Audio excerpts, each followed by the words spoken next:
Like, Pearl, ano sa may mo advice sa ila, Pearl? Kung mag-apply sila sa 7-Eleven. Advice to you guys, if you're looking for work, here is the better work if you're interested, and consistency is the key. Thank you.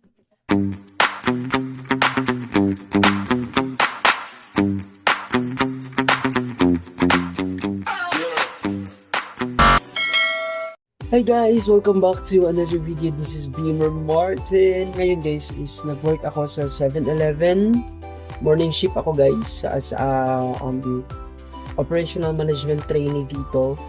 And so, if you are new to my channel po, don't forget to subscribe and click the notification bell para lagi tayong updated. So ngayon guys, ituro ko sa inyo yung mga requirements, ano yung mga dapat gawin, do's and don't, and okay na po ba yung work nyo as a crew or as a manager. So if you want to know this video, just keep on watching.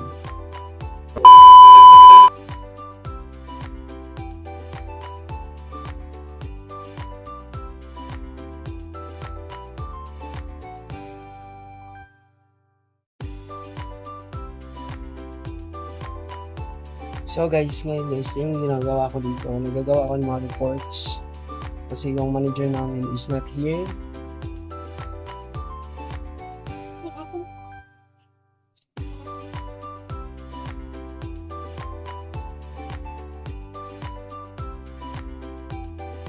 So, ito yung ginagawa ko dito mostly, guys.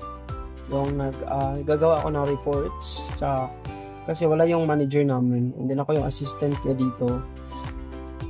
Anyway, college graduate po ako.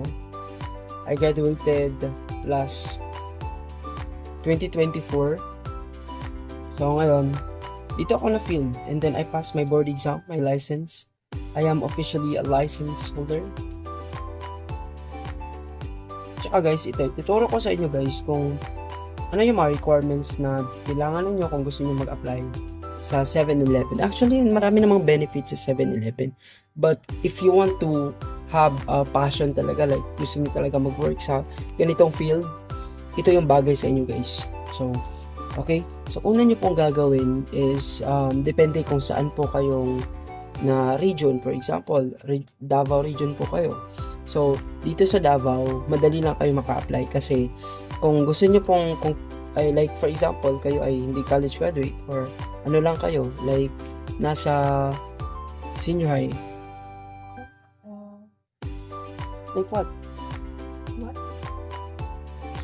Hi guys! Wala ko tapos mo, nagpalit ko Kana? So guys, ito yung kasama ko sa trabaho. Mag-hi ka, Pearl. Hi guys! Welcome to my guys. Ano siya dito guys? Sam. I'm Siya some of the people. some of the people. So mga to guys, yung giingon, consistency is the key daw. So if you want to work here in 7-Eleven, yeah, may mga region po tayo na available. For example, Davao region or may yearnings po na agency. You can click this up po, page, Facebook page ng yearnings. I think nationwide po sila. Yan, dyan po kayo mag-apply if you are college level or senior high school graduate. Dyan kayo mag-apply. And then kung college graduate naman kayo, if you want to apply as a managerial position or operational management position, this is their Facebook page. Ito yung Facebook page nila guys. Yan. So actually, core po talaga kayo basta managerial yung position mo. But they have to what does it mean? Dalawa pong yung franchise at saka yung corporation. Kami po, corporation at kami po. Ang may-ari po ng agency namin is yung corporation. Ang may-ari po ng store namin is yung corporation mismo po. And then, yan. So, after nyo pag may nakita na kayo, you can search po sa Facebook page. Marami po yun. Hindi lang sa ano sila. Sila kasi, sa agency kasi, yung mga SAM or yung mga crew, sila kasi yung priority. At saka guys, wala na kayo interview sa 7-Eleven. Kasi maganda sa 7-Eleven pag SAM lang po kayo kasi wala nang interview, automatic na basta may mga requirements kayo. Unlike sa managerial position, of course, may mga interview yan. And then guys, next one is, kapag nakita nyo na po yung Facebook page, mag-email kayo doon or mag-send kayo ng resume. If ever hindi kayo makasend doon, pwede kayo mag-direct sa store. Punta kayo ng mga malapit na 7-Eleven sa inyo. Then mag-send kayo doon. Then sila na mismo yung mag-endorse. Yan. So, kung gusto niyo talaga mag-apply sa 7-Eleven, guys, madali kayo makapasok kasi magdepende din yung wage salary nyo po.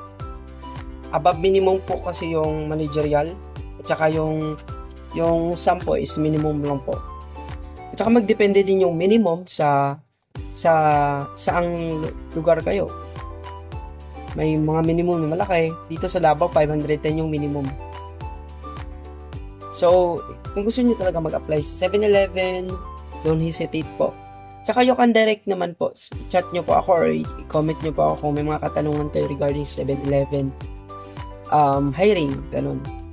Basic lang talaga guys, walang interview na sa mga SAM, pero pag managerial ka, may mga interview talaga. Pero kapag mag-work kayo guys, of course, may training. Pag SAM kayo, may training kayo 3 days. Without pay yun. Pag managerial position naman kayo, may training 3 days pero sa bahay lang. More on assessment, and after that, naka-start na po yung sweldo nyo dun. Yung your earnings nyo po. Yun lang. I think, ano pa ba? So, mga requirements guys, same pa rin po yung mag-a-apply kayo ng mga may mga SS, mga benefits, mga insurance, ganun. At saka, like, drug test, mga laboratory test, physical test, medical, mga ganun. Of course, kailangan din ng diploma kung kayo ay college graduate, high school graduate, need po talaga ng diploma guys. Sa age naman po, as long as kaya nyo naman po. Kaya nyo, then pwede kayo. May katrabaho kami dito na mga nasa na siya? 40. Sorry guys, nangungulangot to. Nasa 40 na mahigit, 46. Pero nagtrabaho pa rin siya as SAM. See? Kung kaya niya guys, kaya nyo rin po. So, I hope masabi ko sa inyo yung mga nasabi ko regarding sa 7-Eleven kung gusto nyo mag-work. At saka guys, pag nasa field na kayo dito, of course, kailangan nyo maging mabuti, be kind and humble. Hindi nyo din naman maiwasan na may mga baguhan kayo, so marami pa kayong matutunan. So, I think guys, dito lang. Kung may mga hindi ako nasabi or may mga gusto kayong mga katanungan regarding sa 7-Eleven hiring, you can apply dito po. You can apply 7-Eleven. Maganda yung 7-Eleven guys. Maraming mga benefits. Thank you. Hanggang dito lang guys. Thank you for watching. Don't forget to subscribe and click the notification bell para lagi tayo updated sa next video natin. Hanggang dito lang. This is RB. This is Beamer Martin. Thanks for watching. Bye-bye.